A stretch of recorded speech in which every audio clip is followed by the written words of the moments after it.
ಬೆಂಗಳೂರಿನಲ್ಲಿ ಭಾರೀ ಮಳೆ. ಆರ್ಸಿಬಿ ವರ್ಸಸ್ ಸನ್ರೈಸರ್ಸ್ ಹೈದರಾಬಾದ್ ಪಂದ್ಯ ಸ್ಥಳಾಂತರ. ಬೆಂಗಳೂರಿನಲ್ಲಿ ಬಿಟ್ಟು ಬಿಡದೆ ಭಾರೀ ಮಳೆಯಾಗುತ್ತಿದ್ದು ಜನಜೀವನ ಅಸ್ತವ್ಯಸ್ತವಾಗಿದೆ. ದಾಖಲೆಯ ಮಳೆಗೆ ಹಲವು ತಗ್ಗು ಪ್ರದೇಶಗಳು ಮುಳುಗಡೆಯಾಗಿದ್ದು ಜನ ಪರದಾಡುತ್ತಿದ್ದಾರೆ.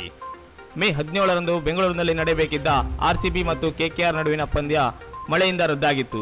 ಮೇ 23ರಂದು ನಡೆಯಬೇಕಿದ್ದ ಸನ್ರೈಸರ್ಸ್ ಹೈದರಾಬಾದ್ ವಿರುದ್ಧದ ಪಂದ್ಯ ಕೂಡ ರದ್ದಾಗುವ ಆತಂಕವಿತ್ತು. ಈ ಬೆನ್ನಲ್ಲೇ ಬಿಸಿಸಿಐ ಮಹತ್ವದ ನಿರ್ಧಾರ ಮಾಡಿದೆ. ಆರ್ಸಿಬಿ ಮೊದಲ 2 ಸ್ಥಾನಗಳಲ್ಲಿ ಪ್ಲೇ ಆಫ್ ತಲುಪುವ ಅವಕಾಶ ಹೊಂದಿದೆ. ಅದಕ್ಕಾಗಿ ಮುಂದಿನ 2 ಪಂದ್ಯಗಳನ್ನು ಗೆಲ್ಲಬೇಕಿದೆ.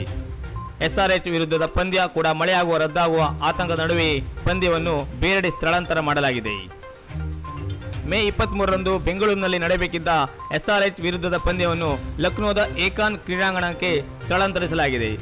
ಆರ್ಸಿಬಿ ತಮ್ಮ ಮುಂದಿನ 2 ಲೀಗ್ ಪಂದ್ಯಗಳನ್ನು ಲಕ್ನೋದಲ್ಲಿ ಆಡಲಿದೆ. ಈಗಾಗಲೇ ಪ್ಲೇ ಆಫ್ ಸ್ಥಾನ ಖಚಿತಪಡಿಸಿಕೊಂಡಿದ್ದು ಮೊದಲ 2 ಸ್ಥಾನಗಳಲ್ಲಿ ಪ್ಲೇ ಆಫ್ ಪ್ರವೇಶಿಸಲು ಮುಂದಿನ 2 ಪಂದ್ಯಗಳನ್ನು ಗೆಲ್ಲಬೇಕಿದೆ. ಅಗ್ರಸ್ಥಾನದ ಮೇಲೆ ಆರ್ಸಿಬಿ ಕಣ್ಣು.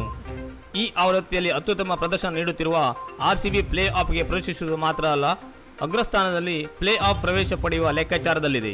ಮೊದಲ 2 ಸ್ಥಾನಗಳಲ್ಲಿ ಒಂದನ್ನು ಪಡೆದು ಪ್ಲೇ ಆಫ್ಗೆ ಪ್ರವೇಶಿಸಿದರೆ ಕ್ವಾಲಿಫೈಯರ್ 1 ಪಂದ್ಯದಲ್ಲಿ ಗೆದ್ದರೆ ನೇರವಾಗಿ ಫೈನಲ್ಗೆ ಅರ್ಹತೆ ಪಡೆಯಬಹುದು. ತಂಡದ ಬ್ಯಾಟಿಂಗ್ ಬೌಲಿಂಗ್ ಉತ್ತಮವಾಗಿದ್ದು 18 ವರ್ಷಗಳ ಪ್ರಶಸ್ತಿ ಬರವನ್ನು ಕೊನೆಗೊಳಿಸುವ ಆತ್ಮವಿಶ್ವಾಸ ತಂಡದ್ದಾಗಿದೆ. ತಂಡದ ಪ್ರಮುಖ ಬೌಲರ್ ಜೋಸ್ ಹಜಲ್ವುಡ್ ಅಲಭ್ಯರಿದ್ದರೂ ಲುಂಗಿ ಎಂಗಿಡಿ ಈ ಪಂದ್ಯವನ್ನು ಲಭ್ಯವಿರುತ್ತಾರೆ. ಸಿಎಸ್ಕೆ ವಿರುದ್ಧ ಕಣಕ್ಕಿಳಿದಿದ್ದ ಅವರು 3 ವಿಕೆಟ್ ಪಡೆದುಕೊಂಡಿದ್ದರು. ಉಳಿದಂತೆ ಎಲ್ಲ ವಿದೇಶಿ ಆಟಗಾರರು ಆಯ್ಕೆಗೆ ಲಭ್ಯವಿದ್ದು ತಂಡದ ಚಿಂತೆಯನ್ನು ದೂರವಾಗಿಸಿದೆ. ಲಕ್ನೋದಲ್ಲಿ ಈಗಾಗಲೇ ಆರ್ಸಿಬಿ ತಂಡ ಅಭ್ಯಾಸ ಮಾಡಿದೆ.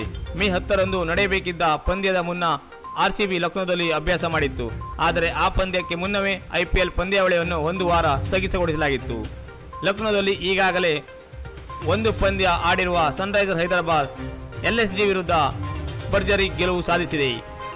ತಂಡದ ಬ್ಯಾಟರ್ಗಳು ಫಾರ್ಮ್ಗೆ ಮರಳಿದ್ದು ಆರ್ಸಿಬಿ ಆಘಾತ ನೀಡುವ ಲೆಕ್ಕಾಚಾರದಲ್ಲಿದೆ.